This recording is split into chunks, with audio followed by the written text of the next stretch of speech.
इस वीडियो में मैं आपको ऐसे 5 आसान तरीके बताऊंगा जिन पे अमल करके आप इंटरमिटेंट फास्टिंग के दौरान ज़्यादा जल्दी और बेहतर रिजल्ट्स ला सकते हैं। पहली चीज़ है पोटासियम। पोटासियम एक बहुत ही अहम और ज़रूरी मिनरल है। ये इंसुलिन के मसले को ठीक करता है। वज़न बढ़ने, याददाश्त की कमज़ोरी, दिल की बीमारियों और जिस्म के बहुत से दूसरे मसाइल की जड़ इंसुलिन का बढ़ना है। इसे इंसुलिन रेजिस्टेंस कहते हैं। हम फास्टिंग इसीलिए करते हैं ताकि इन मसाइल से बचा जा सके। तो अगर आप सिर्फ इंसुलिन को ठीक कर लेते हैं तो आप इस प्रोसेस को तेज़ कर सकते हैं, लेकिन ये तब तक नहीं हो सकता जब तक आपके जिस्म में पोटासियम पूरा ना हो। हमें रोज़ाना 4700 मिलीग्राम पोटासियम की जरूरत होती है। ये एक बड़ी मिकदार है जो आपको खाने से लेनी होती है। अगर आप अपनी डाइट से ये पोटासियम नहीं लेते तो बॉडी की पोटासियम की जरूरत को पूरा करना मुश्किल हो जाता। इसके और बहुत से फायदे हैं, लेकिन इंटरमिटेंट फास्टिंग से अगर आप क्विक रिजल्ट्स लेना चाह रहे हैं तो ये इसके लिए जरूरी है। अब दूसरा पॉइंट है ज्यादा खाना खा लेना, ओवर ईटिंग करना। इससे आपको बचना है। ज्यादातर लोग जो इंटरमिटेंट फास्टिंग करते हैं वो दिन में 2 दफा खाना खाते हैं, लेकिन बाज औकात वो इतना ज्यादा खा लेते हैं कि पेट पूरी तरह भर जाता, जो कि सही तरीका नहीं है। ऐसा शायद इसलिए होता है कि वो सोचते हैं कि बाद में पूरा दिन खाना नहीं मिलेगा तो मैं अभी पेट भर के खा लेता हूँ, लेकिन असल में आपके पास बहुत ज्यादा टाइम होता है। आपकी ईटिंग विंडो जिसमें आप खाना खा सकते हैं 8 घंटे की, या बाज लोग 4 घंटे की ईटिंग विंडो रखते हैं,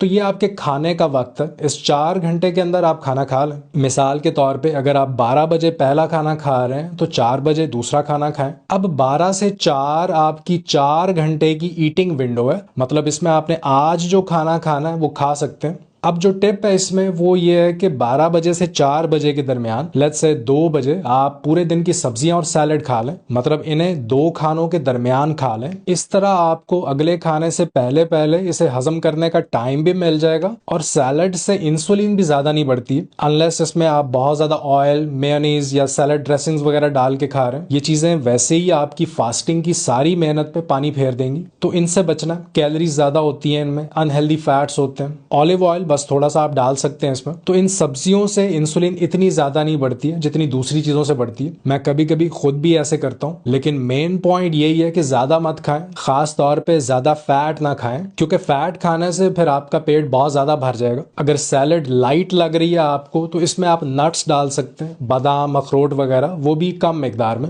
लेकिन शुरुआत में अगर आप बिल्कुल अभी शुरू कर रहे हैं इंटरमिटेंट फास्टिंग, तो बॉडी को इसकी आदत डालने के लिए शुरू में आप फैट ज्यादा रखें, ताकि बॉडी कीटोसिस स्टेट में खुद को सही तरह से एडजस्ट कर ले। कीटोसिस वो कंडीशन है बॉडी की जिसमें हमारी खाए जाने वाली खुराक पे डिपेंडेंट नहीं रहती, अपने ही फैट को पिघला के एनर्जी के तौर पे इस्तेमाल करती है। तो एक दफा आप इसे कीटोसिस में भेज देंगे तो ये अपना फैट खुद ही इस्तेमाल करती रहेगी, और ये ज्यादा सस्टेनेबल होगा बनिस्बत ग्लूकोज के। बॉडी कीटोसिस स्टेट में ज्यादा अच्छा परफॉर्म करती है। आपकी बॉडी जब कीटोसिस स्टेट में होती है तो ये एनर्जी को ज्यादा बेहतर तरीके से इस्तेमाल करती है। इसका मतलब ये है कि आप अपने रोजमर्रा के काम, ऑफिस का काम, जिम की ट्रेनिंग में ज्यादा अच्छा परफॉर्म कर सकते हैं। कीटोसिस में आपकी बॉडी कीटोन्स को फ्यूल के तौर पे इस्तेमाल कर रही होती है, जो ग्लूकोज के मुकाबले में ज्यादा बेहतर और प्रीमियम फ्यूल सोर्स है। तो आपका गोल यही होना चाहिए कि अपनी बॉडी को इस हालत में लाएं ताकि ये अच्छा और बेहतर परफॉर्म कर सके। तीसरा पॉइंट, इसे आहिस्ता आहिस्ता करें, जल्दबाजी ना करें। अगर आपकी शुगर कम रहती है, हाइपोग्लाइसीमिया का मसला,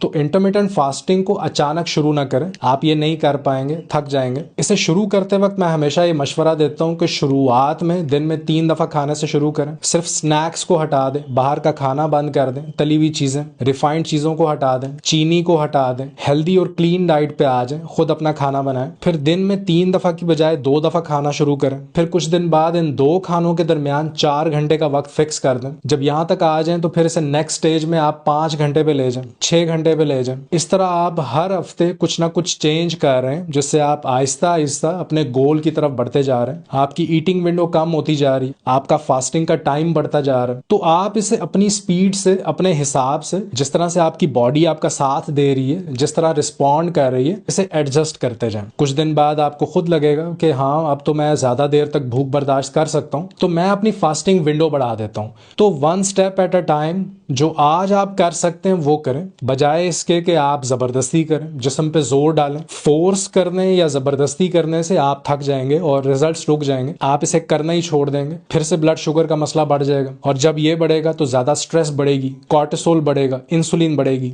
चौथा पॉइंट, ज्यादा नींद लें। क्या आपने कभी महसूस किया है कि जब आप टेंशन में होते हैं और आप थके हुए होते हैं तो आपको ज्यादा भूख लगती है? क्योंकि अगर आपकी नींद पूरी नहीं होती तो आपका कॉर्टिसोल 50% तक ज्यादा बढ़ जाता है, जो कि स्ट्रेस हार्मोन है, और ये आपकी इंसुलिन को भी बढ़ा देता है। अब इन दोनों का बढ़ा हुआ लेवल फैट लॉस को रोक देता है, आपका वजन कम होना रुक जाएगा। इसलिए ये जरूरी है कि आप अपनी नींद पूरी करें, ज्यादा सोएं। अगर आपको दिन के वक्त थोड़ी नींद लेनी भी पड़े तो ये भी ठीक है, लेकिन 24 घंटे में 7 से 8 घंटे जरूर सोएं। इससे आपका स्ट्रेस कम होगा। और आखिरी पॉइंट है हाई इंटेंसिटी इंटरवल ट्रेनिंग। अगर आप ये एक्सरसाइज इंटरमिटेंट फास्टिंग में शामिल कर लेते हैं तो आप अपने ग्रोथ हार्मोन को बढ़ा सकते हैं। ग्रोथ हार्मोन जब बढ़ता है तो ये एंटी एजिंग और फैट बर्निंग जीन्स को भी ट्रिगर करता है। तो हफ्ते में कम से कम आप 3 से 4 बार हाई इंटेंसिटी इंटरवल ट्रेनिंग जरूर करें। इससे आपका स्ट्रेस नीचे आएगा और ये अच्छी नींद के लिए बहुत जरूरी है। फिर कोशिश करें अपनी एक्सरसाइज को आप ईटिंग विंडो में रखें। जो आपका दिन का आखिरी खाना है उससे थोड़ी देर पहले करें। मैं खुद भी ऐसे ही करता हूं, लेकिन मैं कभी कभार फास्टेड भी करता हूं खाली पेट। लेकिन अगर आपकी शुगर लो रहती है तो आप खाली पेट ना करें, इसे आप अपनी ईटिंग विंडो में रखें, क्योंकि एक्सरसाइज के बाद शुगर मजीद लो हो जाएगी, खासतौर पर जब आपने एक्सरसाइज से पहले कुछ ना खाया हो।